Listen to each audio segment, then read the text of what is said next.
Spectroscopy में चाहे interview हो या ऑब्जेक्टिव आपके प्री और मेंस के क्वेश्चन हो, जेआईसी पीजीटी हो, जीडीसी हो, यूपी पीजीटी हो, डीएसएसबी हो, या जहाँ पर भी इंटरव्यू पूछा जाता है वहाँ पर एक क्वेश्चन पूछा जाता है कि D2 लाइन ज़्यादा इंटेंस क्यों होती है T1 लाइन के कंपेयर में। तो आपको इसे सब्जेक्टिव में भी बताना है, ऑब्जेक्टिव में भी बताना पड़ सकता है और आपको इंटरव्यू में भी बताना है। तो उसके लिए एक रूल होता है केमिस्ट्री में जिसको हम बोलते हैं इंटेंसिटी रूल। ये रूल कहता है कि जब भी J वैल्यूज में और L वैल्यूज में चेंज इक्वल हो जाएंगे जिस पर्टिकुलर लाइन के लिए, उसकी इंटेंसिटी ज़्यादा मिलेगी। तो हम D1 के करस्पॉन्डिंग अगर रीड करें और D1 के करस्पॉन्डिंग अगर हम पढ़ाई करते हैं, देखते हैं, तो D1 को हम देख पाते हैं कि 2P12 से ट्रांजिशन होता है 2S12 का। P के लिए L की वैल्यू कितनी होती है? 1 होती है। S के लिए L की वैल्यू 0, तो 0 - 1 कितना हो गया? -1। और जो नीचे लिखा होता है ये J होता है, तो J यहाँ पर 1/2, यहाँ पर भी 1/2, तो कितना हो गया? 0। इसका मतलब दोनों में चेंज सेम नहीं है, अलग अलग, तो इसकी इंटेंसिटी कंपैरेटिवली लो होगी।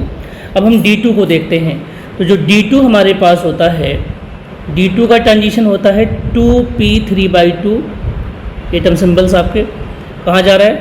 2S1/2।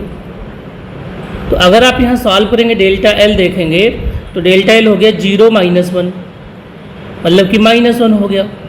और डेल्टा J क्या हो गया हमारा? ये हो गया 1/2 - 3/2, तो ये भी कितना हो गया? -1। तो आप देखेंगे कि दोनों चीज़ें क्या हो गई हैं हमारी? सेम हो गई हैं, है ना। ये देखिए दोनों बिल्कुल सेम है, ये यूनिट चेंज आ रहा है, एक जैसा चेंज आ रहा है बिल्कुल, तो ये ज़्यादा इंटेंस हो जाएगी, है ना। तो इसका मतलब जो कंक्लूजन है हम कह सकते हैं कि D2 line corresponding to equal change, है ना। D2 जो मेरा D2 लाइन है उसमें इक्वल चेंज आ रहा है जी, इस नाते D2 क्या हो जाएगा? ज़्यादा इंटेंस हो जाएगा आपका। D2 line is more intense than other lines, simple सी बात है। तो ये क्वेश्चंस बार बार एग्जाम में हमारे पूछा जाता है, कोई भी एग्जाम हो, सब्जेक्टिव में भी पूछा जाएगा और ऑब्जेक्टिव में पूछा जाएगा। प्रूफ आपको ही कराना है कि प्रूफ कर देना है कि यहाँ -1 सेम चेंज है और यहाँ पर चेंज -1 और 0 है, तो यहाँ पर चेंज आपका अलग अलग है।